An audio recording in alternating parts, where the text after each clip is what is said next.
Hey guys, it's Big Dave here for TGN, and it is Monday, and you know that means it's time for Warfronts. Yeah, that's right, Warfronts with an exclamation mark. Warfronts is my weekly Rift PvP show where an average PvE player, that's me, attempts to get better at Rift's PvP Warfronts using self-analysis. This week on Warfronts, I have bound and gagged that little part of my brain that puts insults up on the screen each and every week so that I can show you this. This is my new PvP spec for my mage. It is 38 Warlock, 25 Pyromancer, and it comes courtesy of Dissb. So Dissb was a name that came up almost unanimously when I asked a few weeks ago for advice on how to go and find a good mage spec for level 50 PvP.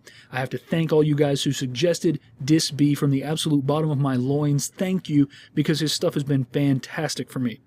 Check him out at dissb.com. He has some great thoughts on PvP there, as well as links to all of his YouTubery, his narrated PvP videos. Unfortunately, Dissb has quit the game as of about a week or two ago, but he decided to go out with a flourish, and he left us with this 38 Warlock, 25 Pyromancer spec. This spec is aimed directly at exploiting Spark, which is a new Pyromancer ability that came about in 1.6, and Spark reduces your global cooldown by half a second. That's a 33% reduction, and that means that you can spam the hell out of instant cast spells. This spec works out really well for me because I play a counterintuitive mage. I run in instead of being smart and hanging back, and as I'm running in, I can dot people up. I can do a lot of damage in a short amount of time, and even though I do inevitably take a noobish death, I do put a lot of damage on the target before doing so. Now, I need to adjust myself. I need to get smarter about when I run in and where I run in, and this spec will indeed begin to shine, but right now I'm still feeling out the kinks, and that's what you're going to see in this week's episode. So without any further ado, let me give you about the second game I played using this spec. Still a little rusty on it. You'll see me improve in the weeks to come. Let's get to the action. And it is the Black Garden, guys. I forgot to mention that in the intro, but something I did mention in the intro that we'll take one last look at is the old spec. You can see here I have it labeled as the Dissb Glass Cannon spec. And yeah, there it is. It is a bit complex for my liking, I have to tell you, but I'm really starting to enjoy it the more I play with it. The reason I say it's more complex than I would normally like is it requires you to watch a lot of things. And that's what you're going to see me struggling to do here. But first, you're going to see us as a team just sort of fail.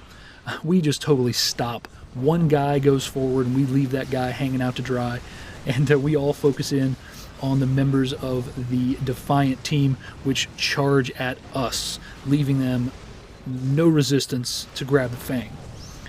So again, we're going to talk a little bit about the rotation. I'm not going to disrespect the fantastic work of Dissb by trying to explain it any better than he already has, because he's done a fantastic job in his video.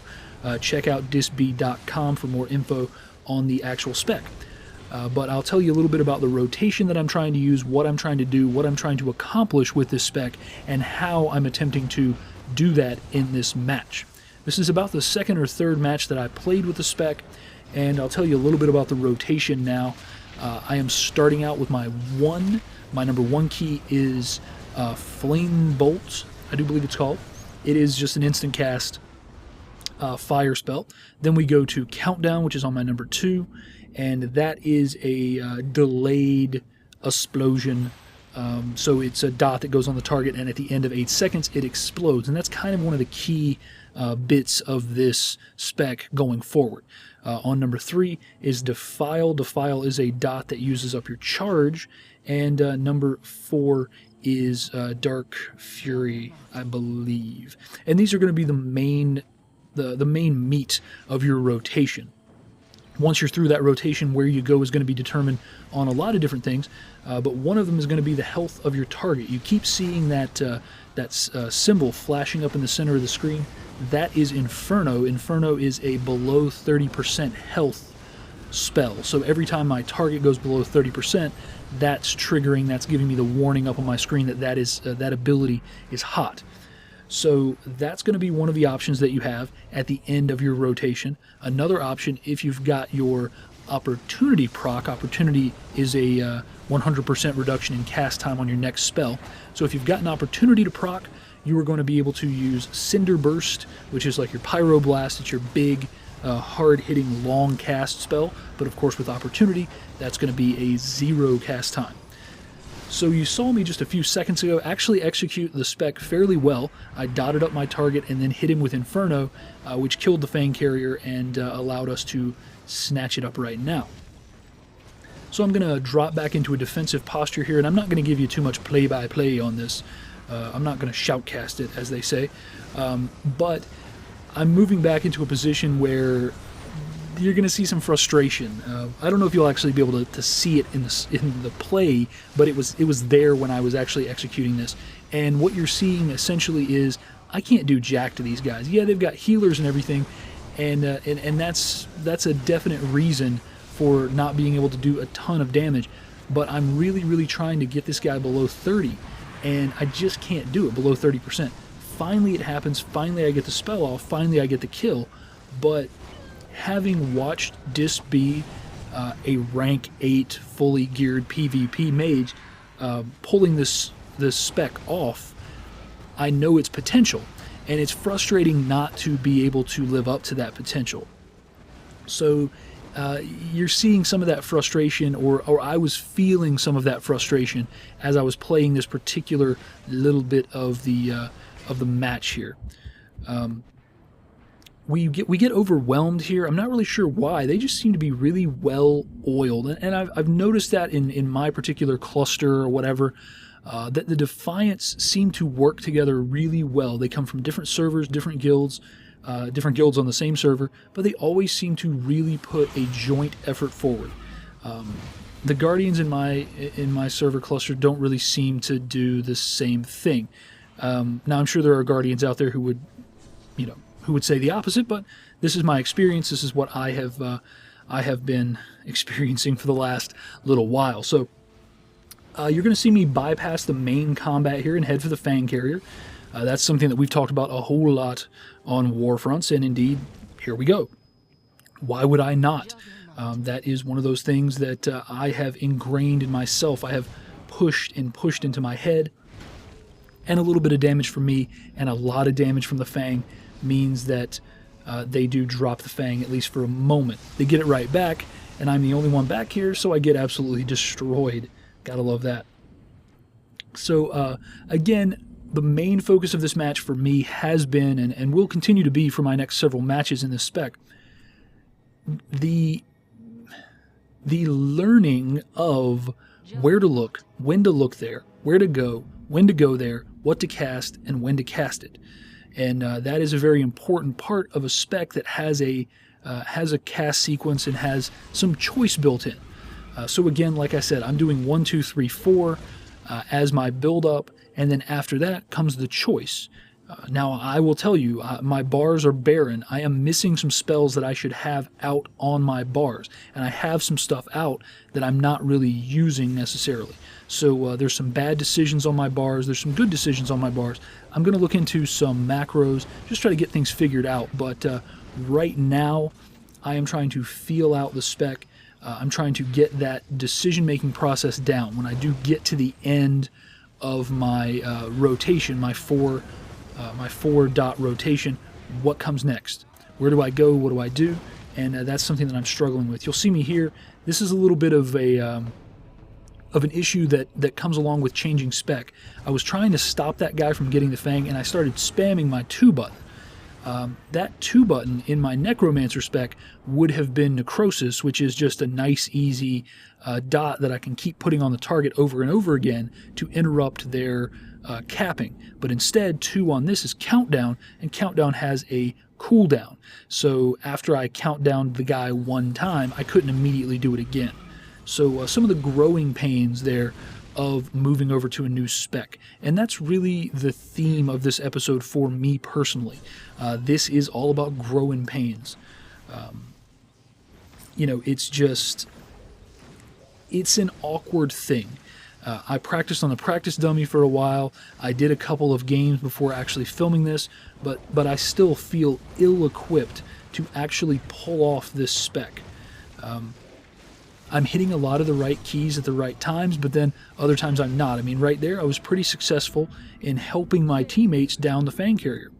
That's good. But other times I have not been. And you're going to see this match mercifully come to an end. This wasn't as much of a blowout. It didn't feel like as much of a blowout as it turned out to be on the scoreboard.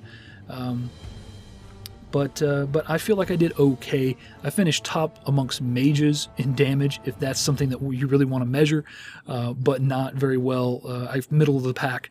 But 35,000 damage is, that is my absolute best on a good winning game with my old Necromancer spec, and this was my losing game performance here in this particular match. So I was really happy with where I ended up, and all in all, I think this game went well for me as a player who's learning a new spec.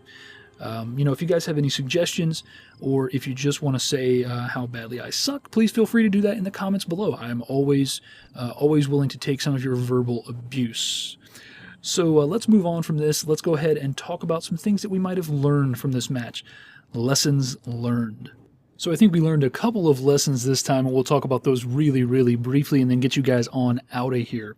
So one thing that I definitely learned is that there's going to always be a period of adjustment when adapting to a new spec, and you really can't expect to put your best skills on display during that adjustment period. Having some growing pains as I learn this spec, it's going to take some time. I'm trying to get used to the idea that I'm not going to perform as well as Dissb in his videos. Of course not.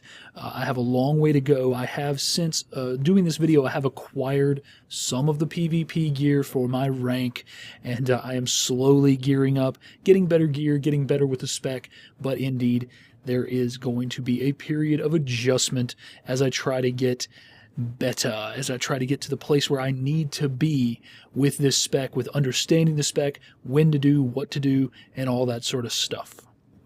And the other major thing that I learned this week is, just because it's called a glass cannon, it doesn't mean I gotta be the one that breaks it. Yeah, the spec is high on damage, low on survivability, but I don't need to do anything to hasten my own death, and that means I need to play a lot smarter, and that's something I really have to learn if I want to move forward with this spec. As of right now, I want this to be the spec that I play with for the next several weeks and try to feel it out. Is this right for me? Is it not? And one thing that can send a false signal that this is not the right spec for me is if I'm doing stupid things to make the spec perform suboptimally. So I need to be a little more careful with when I move forward and how I do that, how I execute it. I need to make sure to stay in a group of allies. My role here is to be the guy who is hitting you from within a group, and you're not sure who the hell is getting you. And I'm bashing the hell out of you. I'm burning your life down, and you don't even know that I'm there because I am well contained within a group of my own allies.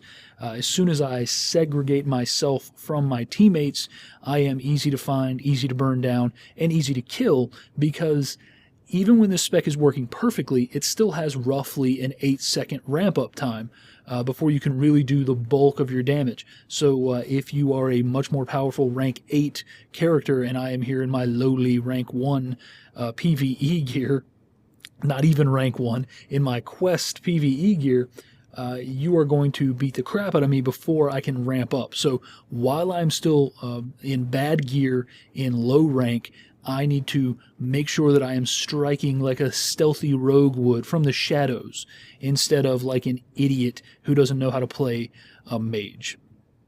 Alright guys, that's going to do it for this episode. That is episode number 31 in the books.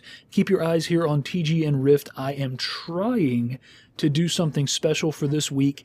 Right now, I would give it about a 50-50 chance of actually happening, but keep your eyes here. Wednesday, Thursday, you might find a special surprise. I don't want to get your hopes up, because honestly, there is just as much chance it won't happen as there is that it will happen, but I will tell you it is related to Fey Yule and some of the funny lore that surrounds Fey Yule. So keep your eyes here on TGN Rift, and in the meantime, you can check me out on Tales of Talara. I don't put very much there, but I do check in about once a month with a little bit of a vloggy, bloggy sort of thing. So check that out if you want. It's youtube.com/Tales of Talara. You can find all of my general gaming content on Big Dave is Cheap, where I play some of the absolute best independent games and other games that I find for under $5. That is youtube.com/Big Dave is Cheap. I have been Big Dave for TGN, and until next time, take it easy.